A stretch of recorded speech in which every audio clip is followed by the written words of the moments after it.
சதகல்லாஹுல் அலீம். எல்லா உலகையும் படைத்து பரிமாறித்துக் கொண்டிருக்கக்கூடிய ஏக இறைவனாகிய அல்லாஹ் ஒருவனுக்கே உரித்தாகட்டுமாக. எல்லாவின் சாந்தியும் சமாதானமும் நமது உயிருக்கு உயிரான உயிரிடும் மேலான அன்மதி முகமது ஸல்லல்லாஹு அலைஹி வஸல்லம் அவர்களின் மீதும் அன்னவர்களின் அடிச்சுவற்றை அறிப்பில்லாமல் பின்பற்றிய உத்தம சத்திய சஹாபாக்கள், தாபியீன்கள், தபா தாபியீன்கள், முத்தஹாக்கள், முஹத்திஸீன்கள், முஃபஸ்ஸிரீன்கள், நல்லோர்கள், நாதாக்கள், குறிப்பாக இந்த பயான் பேச்சு மன்றத்திற்கு வந்திருக்கக்கூடிய உங்கள் மீதும் என் மீதும் அல்லாஹ்வின் சாந்தியும் சமாதானமும் அன்பும் அருளும் என்றென்றும் நின்றுமாக. அஸ்ஸலாமு அலைக்கும் வரஹ்மத்துல்லாஹி வபரகாத்துஹு. இன்று நான் எடுத்துக்கொண்ட தலைப்பு முஹர்ரம் என்ற ஒரு தலைப்பு. முஹர்ரம் இன்றைய முஹர்ரம் பிறை ஒன்றாக இருந்து கொண்டிருக்கிறது. ஹிஜ்ரி நாட்காட்டியில் முதல் மாதமாக இருக்கும் இம்மாதம் அல்லாஹ்வால் கண்ணியப்படுத்தப்பட்ட 4 மாதங்களில் முக்கியமான ஃபஸ்ட் மாதமாகும். இந்த 4 மாதங்களில் 3 மாதங்கள் தொடர்ந்து வருகின்றன. அவை துல்காதா, துல்ஹஜ், முஹர்ரம் மற்றும் ரஜப் ஆகிய மாதங்களாகும். இதில் 5 மாதங்களும் அல்லாஹ்விடத்தில் சமமான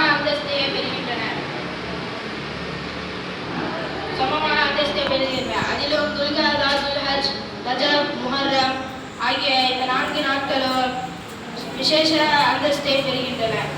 ஹிஜ்ரி நாட்காட்டியில் முதல் மாதமாக இந்த முஹர்ரம் மாதம் இடம்பெறுவதால் வருடத்தின் முதல் மாதமாக கூறப்படுகிறது.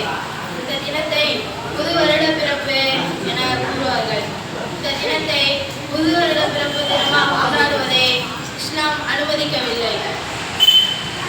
அல்லாஹ்வால் கண்ணியப்படுத்தப்பட்ட இந்த 4 மாதங்களில் சண்டை சச்சரவுகளும் போர்களிலும் ஈடுபடக்கூடாது என்பதை இப்ராஹிம் இஸ்மாயில் அலைஹிஸ்ஸலாம் அவர்களுடைய காலத்தில் இருந்து வழிபடுத்தி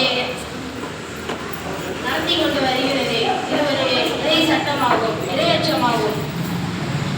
அப்படி யார் இதை கொண்டாடுறாங்களோ அவங்க இஸ்லாம் முஸ்லீம் இல்லை, அல்லாஹ்வுக்கு காஃபிர், அதாவது அல்லாஹ்வுக்கு மாறு செய்வர்கள் என அல்லாஹ் தஆலா குர்ஆனில் சொல்கிறார்.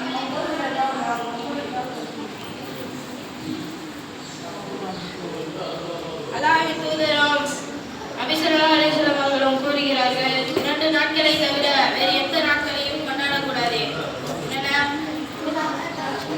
ஈதுல் ஃபித்ர், ஈதுல் அல்ஹா, இவை 2 நாட்களை தவிர வேறு எந்த நாட்களையும் கொண்டாடக்கூடாது என்று நபி ஸல்லல்லாஹு அலைஹி வஸல்லம் அவர்கள் ஈதுல் ஃபித்ர், ஈதுல் அல்ஹா 2 மாதங்களையும் சொல்கிறார். இந்த ஈதுல் ஃபித்ர், ஈதுல் அல்ஹா மாதத்தில் வருகின்றன.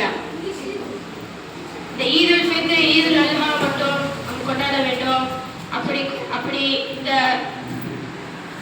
முஹர்ரம் மாதத்தை கொண்டாடுபவர்கள் காஃபிர், அதாவது அல்லாஹ்வுக்கு மாறு செய்பவர்கள் என நபி ஸல்லல்லாஹு அலைஹி வஸல்லம் அவர்கள் கூறுகிறார்கள். இன்றைக்கு முஹர்ரம் பிறை ஒன்றாக இருக்கிறது. அல்ஹம்துலில்லாஹ்.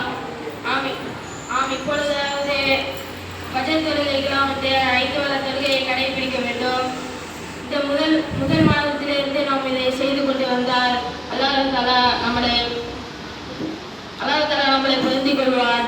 வாஹிர் தஅவானா அல்ஹம்துலில்லாஹி ரப்பில் ஆலமீன். அஸ்ஸலாமு அலைக்கும் வரஹ்மத்துல்லாஹி வபரகாத்துஹு.